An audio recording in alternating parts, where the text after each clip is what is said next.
Hi. Have you ever in your life felt disconnected? Disconnected with yourself, disconnected with your body, disconnected with the work you do in the world, disconnected with your relationships, any of those things? We all feel that way sometimes. Today, I'm going to share with you 4 questions that you can ask yourself that may just help you move that energy along and find those solutions that you're looking for. I'm Deborah Stamler, and I am a transformation coach and a business consultant. And my work, what I love to do, is to help people just like you who have these questions, who are not sure what to do next, that feel a little bit disconnected and lost. So let's start. The first question. Well, let me back up. I've been studying a work over the last year or two that I find to be very fascinating. It's the work of Angeles Arian. Here, I'll show you one of her books. This is the book that I'm working with now in her work, The Fourfold Way, Walking the Path of the Warrior, the Teacher, the Visionary, and the Healer. Angeles Arian was a cultural anthropologist, so she traveled all around the world and studied all the different cultures, the indigenous cultures, the tribal cultures from all over the world. And what she discovered is that every one of them, through their holy person, their medicine person, their wise person of the tribe, the community, they would always, when someone from their community came to them with a problem or a question, they would ask them these 4 questions. So the first question they would ask them is, when did you stop singing? When did you stop singing? When did you stop bringing your voice forward? So ask yourself that question. When did you stop singing?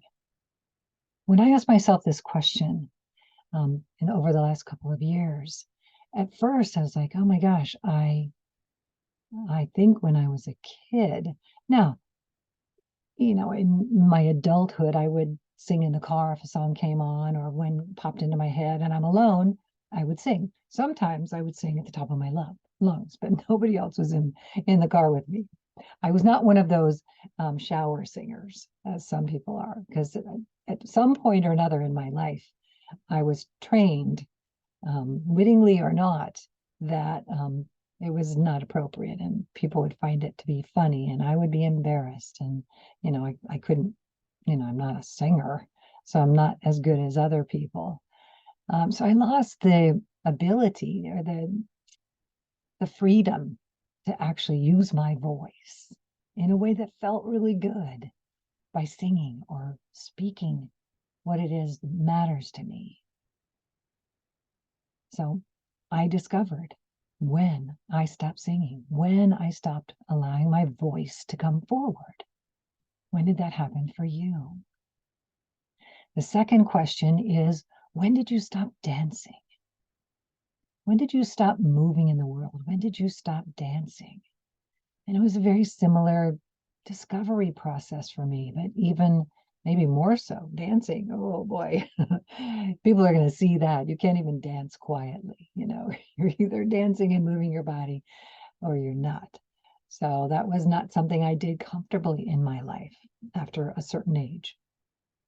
And so I know when I did.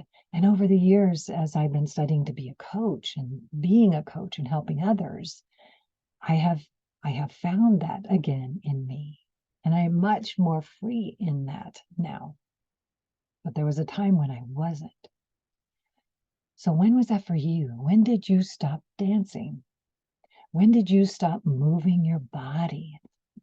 Feeling the limitations and joy and things you are able to do in your body. The third question is, when did you stop being enchanted by stories? When did you stop being enchanted by stories? Now, in our society, that might be watching cartoons with kids. When did we stop doing that? When did we stop actually laughing at them? And when did we stop even noticing that there's a moral to this? There's a lesson in this one that I could actually think about. So when did you stop being enchanted by stories? And the next layer of that is, when did you stop being enchanted by your own story? The story of you. When did you stop being enchanted by that? We have a strong penchant for judging ourselves in this area. We judge our life as all the mistakes that we made, all the times that we didn't do it right, whatever it was. But we have lived a life so far. No matter what your age is, you have lived life so far and learned things and did things imperfectly, been around others who did things imperfectly. So our life, our story is full of the good, the not so good, the not so pretty, and the beautiful as well. So when did you stop being enchanted with your own story? When was that for you? I never really even thought about it. It's so common, I think, as we go through life, is just, okay, I've done this thing, it's time to move on to the next thing. We don't do a lot of self-reflection. It can be a painful place to go if we go at it with that mindset. Rather than looking at different parts of our life going, wow, look at you, what you came through. Wow, look at you. And okay, yeah, you didn't do that perfectly, but you learned from it. And every single experience that you experienced created who you are today. And that's worth honoring. That's worth honoring your own journey. So when did you stop being enchanted by your own story? And the fourth question to ask yourself, that is asked by the wise ones in the indigenous cultures, is, when did you stop being comfortable in that sweet territory of silence? When did you stop being comfortable in the sweet territory of silence? I love that phrase that Angeles Arian used, the sweet territory of silence. How many of you, are you one who is comfortable in the silence? Or are you one who, if there's nobody talking, then maybe you come up with something just to break up the silence because it's not a comfortable place? When did that happen for you? Not for judging it. That's not the point. The point is not to judge it. It's just to notice it. Gosh, when did I stop doing that? When did I stop allowing myself to be in the silence? These are incredibly powerful questions to ask. Ask yourself the question. See what comes up for you.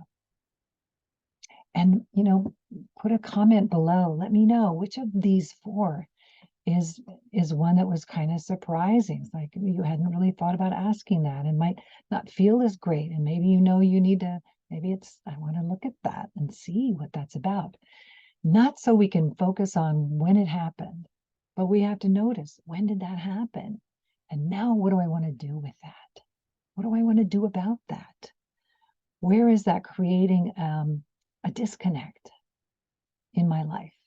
Where is that holding me back from what it is I would love to be doing, who I would love to be being, what I would love to be giving? Where am I being held back? Put a comment below. I would love to see what you think of the questions and which ones really were curious for you. I'd love to hear that. And if I can be of any help to you, it's what I love to do. Help you discover those disconnections and bring them all back together. Bring those parts of you back that really, really belong there. All right. Take a deep breath. Thank you for being with me for this little bit of time. And let me know if I can do anything. I'm here for you. And my contact information is below. Bye for now. Be well.